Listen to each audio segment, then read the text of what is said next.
మరియు నాకు ఉద్యమ శాసన రవికుమార్ గారికి మరియు చైర్మన్ వైస్ అందరికీ కూడా తెలంగాణ ఉద్యమ నమస్కారం తెలియజేస్తూ మిత్రులారా ఒకటే విషయం కూడా మాట్లాడను. ఈరోజు ఒక ప్రత్యేకమైన దినం. ఎందుకంటే మనం తెలంగాణ రాష్ట్రంలో మళ్ళీ పునర్నిర్మాణంగా మనం 10 సంవత్సరాలు ఏదైతే కేసీఆర్ నాయకత్వంలో మళ్ళీ ఒక బ్రహ్మాండమైనటువంటి అభివృద్ధిని సాధించుకున్నాం. అలాంటి యొక్క ప్రభుత్వం మరి రాగలగాలంటే మనం అంతా కూడా బీఆర్ఎస్ పార్టీ కేసీఆర్ నాయకత్వంలో మనం బలంగా చాలా పగడబందిగా మనం స్ఫూర్తి కేసీఆర్ గారి స్ఫూర్తితో మనం పోరాడాల్సిన సమయం సందర్భం ఆసన్నమైంది.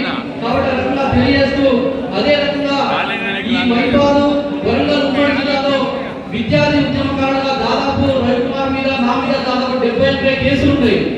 విద్యార్థి ఉద్యమాలే చేసుకుంటా ఆ రోజు ఎల్ఎల్బి చేస్తూ జైలుకి వెళ్ళి కూడా పరీక్షలు రాయడం జరిగింది.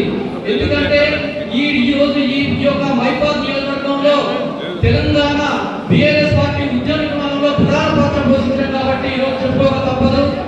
అదే రకంగా ఇలాంటి స్ఫూర్తితోటి మనం ఏదైతే తెలంగాణ ఉద్యమకారులు ఎన్ని నిర్బంధాలు ఎన్ని ఇబ్బందులు పెట్టినా మన యొక్క వ్యతిరేకులకు అదరగా తెలంగాణ ఉద్యమాన్ని ఎట్లయితే నిర్మించుకున్నామో అదే రకంగా ఇప్పుడు కూడా మనం ఈ యొక్క కేసీఆర్ గారి నాయకత్వంలో మనం ఒక కంకర్బద్దు లెక్క ప్రతి యొక్క బీఆర్ఎస్ పార్టీ కార్యకర్త ఉద్యమకారుడిగా మారి మనం ఈ యొక్క ప్రజా వ్యతిరేక విధానం పైన కేసీఆర్ గారి స్ఫూర్తితోటి మనం అంతగా ముందుకు పోయి మనం బీఆర్ఎస్ పార్టీకి పూర్వ